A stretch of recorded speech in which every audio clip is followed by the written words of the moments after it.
Hello, I'm Marlis Arnold, trade show marketing consultant and author of the book, Build a Better Trade Show Image. Welcome to the Trade Show Insights podcast with news, tips, and tools to expand your knowledge of exhibiting.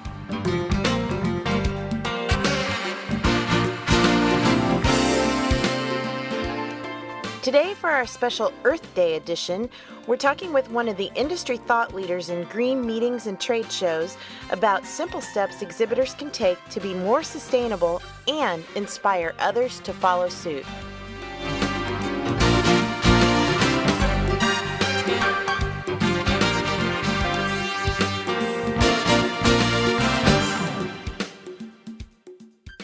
Our guest today for the Trade Show Insights podcast is Sue Tinnish, who is the Assistant Professor of Hospitality Management at Kendall College, and she served as the Interim Apex Director for the Convention Industry Council. She has her own consulting firm called Seal Inc. and actually wrote her dissertation on sustainability. She is the past president of the MPI Chicago area chapter and just won Best Paper Award at MPI's WEC conference. So I'm anxious to hear more about that. Thanks for joining us today, Sue. I'm delighted to be here. So tell us a little more about this paper that you just won the award at MPI.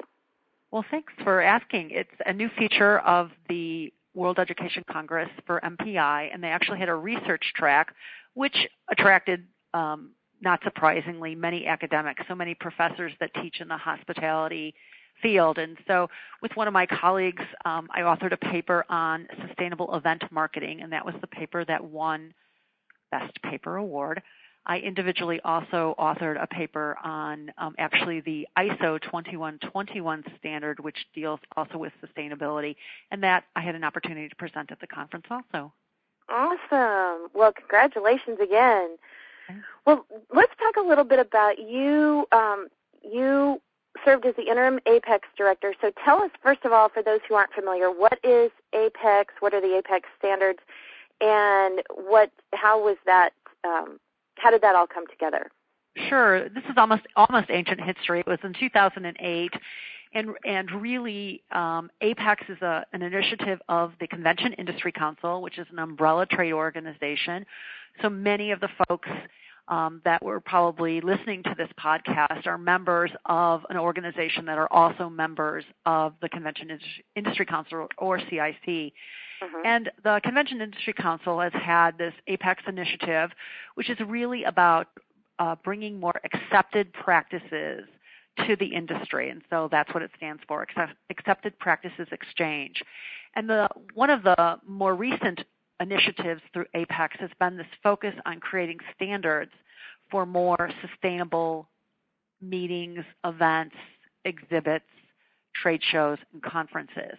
And that's an effort that I have been involved with many, many industry professionals. So in no way, shape, or form should this be viewed as really being my own effort, but we really tapped into the collective knowledge of so many people. And my job specifically was really not necessarily being so much a content expert, but actually focusing on taking the ideas behind the standards and actually project managing them through this standardization process. So what are some of the APEX standards as far as sustainability for trade shows? Well, there is one complete section that deals with exhibits, and it's a standard that is relevant for anyone who plans trade shows and also suppliers to trade shows and any venues that would actually host trade shows. So what's unique about the APEX standards, and often they're also called the APEX ASTM standards, because we went through a standards development organization, which is the ASTM organization, to actually sort of codify and make these be more than just best practices, but really make them be what would be considered standards in the industry. So they're often called the APEX ASTM standards. So the APEX ASTM standards help define behavior for planners as well as general service contractors and venues and other suppliers involved in the exhibit arena. So what would some of those things be? I mean, just off the top of your head, what are some of the tips and steps that exhibitors or venues or show organizers could take? The standards are divided into 8 specific areas. So they address things like staff management and environmental policy, communications and communication strategies, and then also how you deal with resource issues like waste management, energy, air quality, water. And then the last 2 areas deal with procurement and purchasing, and also how to be a better community partner. The standards are primarily focused against environmental sustainability, so sort of the resource use, but there is a social component in there, and so each section of the standard includes something about community partners. So as anyone knows who's been involved in the trade show arena in this industry, there has been a lot of waste that occurs in trade shows. People definitely. People bringing extra supplies, just carpet after a trade show. So, for example, the social aspect says that exhibitors should donate their materials that could be reused or repurposed if they can't use them themselves in the future. So it has this social component, this giving back that's more than just environmental. Which just seems like a no-brainer, but yet until recently so few exhibitors were doing that. And it really does make a lot of difference. It just seems so silly. I know I've always thought at trade shows that it just didn't make any sense how much stuff exhibitors brought and then just left there. And, all that expense of, like you said, carpet or materials or displays or whatever that were perfectly fine and could be repurposed in some way, and they were just abandoned. Exactly. So I think all of our consciousness has been raised about being more environmentally friendly. I think as consumers we see our own behavior changing, and now it's really critical that as an industry we begin to respond and respond in a responsible way. I think one of the values of having standards is several reasons, really. One, first, it begins to tell you, what kind of behavior can you expect from or demands can you expect from planners, trade show organizers, but then also how can general service contractors or venues or trade show planners, show managers, how can they respond? What do they need to do? So it starts to give us some rules for the game so that we can all play and support each other, because our industry is one where it's not just one person or one part of the equation that can be focused on environmental sustainability. We need everyone's cooperation, and that's what makes the standards so unique, is that they specify roles for everyone, and it's also really a unique aspect about our industry. And so it's important that I think everyone start making steps and create some awareness about the ASTM APEX standards. Well, and speaking of awareness and everybody working together, what are some tips, if an exhibitor is listening to this and thinks, wow, we are really, we're going to step up our game, we're going to change how we do things, we're going to be more sustainable, more environmental, and, how can they approach then either the trade show venue or the show organizer with suggestions? What are some things that that can be done on a larger scale rather than just the exhibitor themselves being more careful about their waste? Sure. I think the first place we all need to start off is having some understanding of what the current system is. So what are we currently doing? So having some measure of what I would call baselines, but just figuring out what we currently do and documenting that, because you can only then comment on your progress if you had some sort of baseline. True. So having some sort of understanding of what you currently do and what it currently equates to, potentially in terms of, weight and shipping cost and what's reusable and what's not, having some concept of that gives us that starting point. The second thing that I encourage everyone to do is to begin to start to think about what you'd want to do differently. So crafting some sort of environmental policy, having some sort of policy around sustainability is important, because Then you start to identify what are your priorities, what's important to you, what you think you can accomplish, and what can be done, and sort of where you see the need. So if you start off with, as an exhibitor, with a more sustainable or eco-conscious kind of booth in terms of materials or reuse or even its weight in terms of shipping, then maybe that's not an area that you want to focus on. So having those things documented in a policy is really critical. And then once you have a policy, you at least have something a little more firm to go to different trade shows with, different venues, and say, these are the things that are important to us, or what are you doing for this show?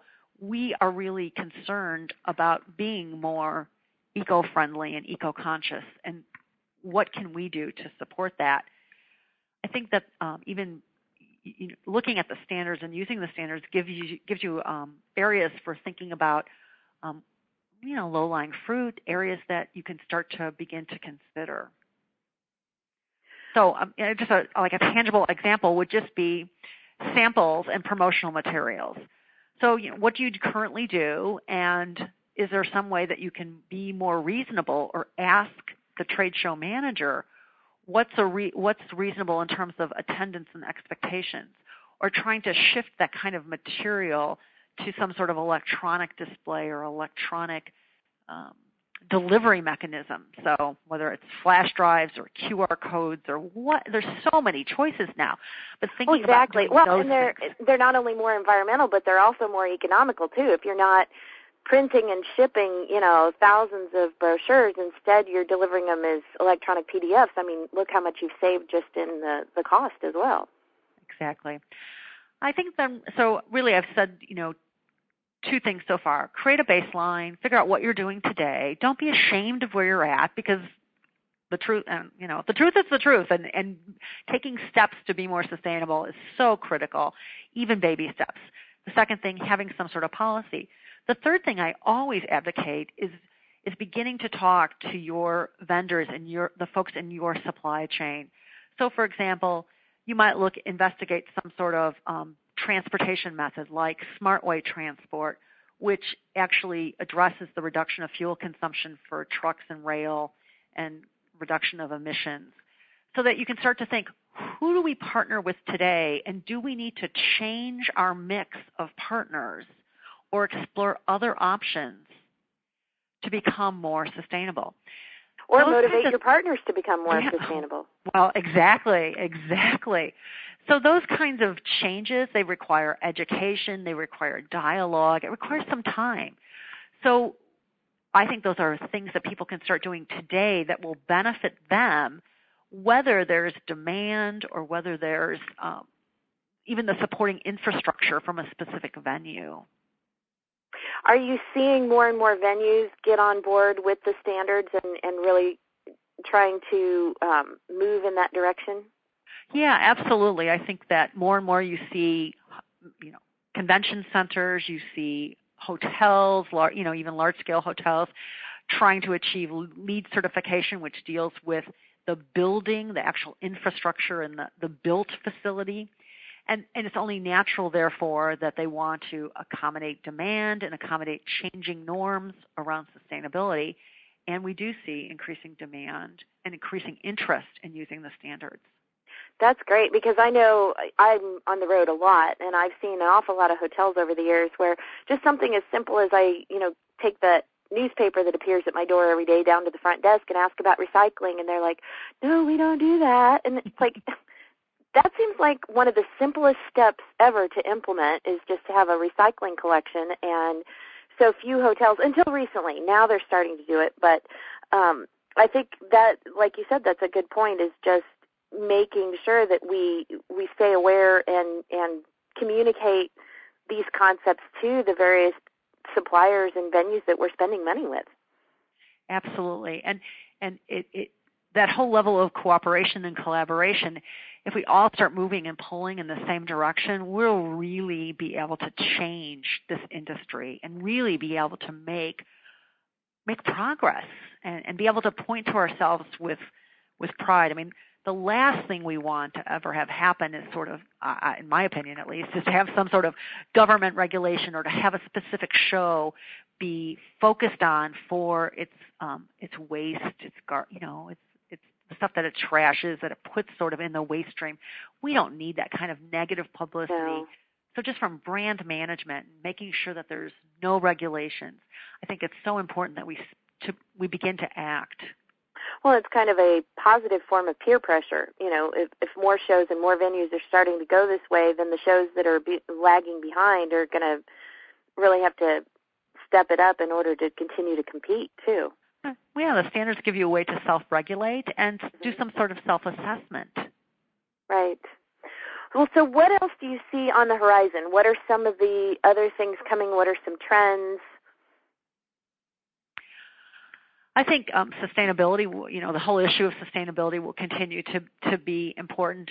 I often am asked, is it a trend, is it a fad, or is it something that's sort of here to stay? So sometimes I hesitate to even use the word trend because I think that it's really critical that we don't think of this as a trend. We just think about this as a shift, a paradigm shift, a new way of thinking. Right, but I didn't mean sustainability itself as a trend, but I mean, what are the trends within sustainability? What's coming? Exactly.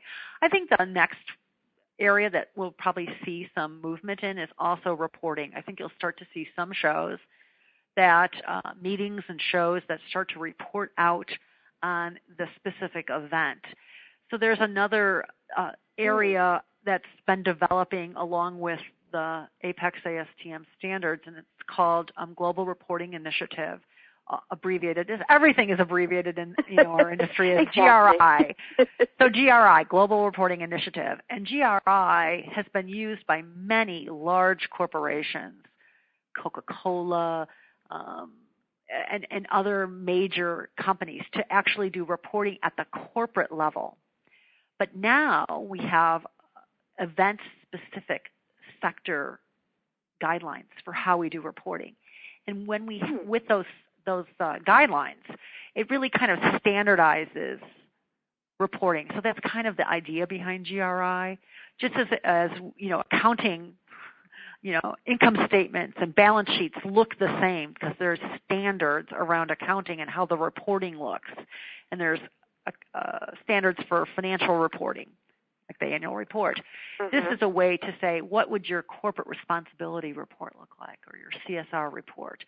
So that's what GRI is doing. But now we have specific sector guidelines for how we would do reports about events. And so I think the next big trend and the next area of movement will be once people start doing things, using the standards, and having something to brag about and to comment on, is to then begin publishing and reporting on their efforts. And GRI is a natural way to go. Well, and maybe another step along that same direction would be for some of the industry associations to have some kind of sustainability awards for events and recognize those events that are doing really well. That makes perfect sense.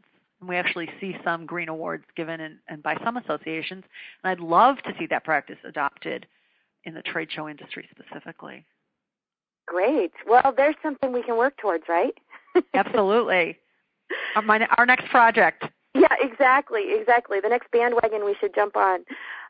So how if people want to see the APEX standards so that they know exactly what some of these different ideas and techniques are, how can they get a hold of that? The standards are actually purchased. So there's something that you have to pay for, but you can access them through the convention industry website, which would be CIC.org, and you can just look for them there and purchase them that way. You can also go to the ASTM website, but it's really quite, in our industry, it's just much easier to go to the convention industry website. Any other final thoughts? Any things that we should have talked about that we haven't yet? Well, I just encourage people to begin talking about the standards and talking about this topic of sustainability. I really appreciate the opportunity to be a voice out there and use your this podcast and your blog to do that. But I encourage everyone to become a little more self-educated and to continue to be champions for changing the industry, because it can't just be your voice and my voice out there. We need really a lot of people talking about it, educating themselves, And there's lots of, anytime there's an opportunity for education, I think there's many, many volunteers and so many people that have been involved in writing these standards. We have a lot of experts running around, not just me, by any stretch of the imagination. And many of us are available to talk at trade shows, to do education, to do training. So anytime there's an opportunity to further awareness in the industry, I encourage anyone who's listening to this to try and make that be one of the agenda items. Great suggestion, Sue. And what is your website so people can get in touch with you? My website is suetinnish.com. So my first and last name, very easy to understand, SUETINNISH.com, www.suetinnish.com. Awesome. All right. Well, thank you very much for spending some time with us today, sharing ideas for making our trade shows more sustainable. We will definitely put that link in the show notes for the articles so people can get more information. And thanks very much to you, Sue Tinnish, for being our guest today. My pleasure. A delight.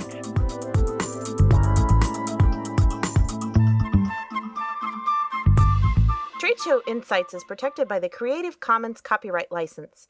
You may feel free to share this recording with colleagues as long as it is shared in its entirety and is not used for commercial purposes. To learn more, please see the link in the show notes.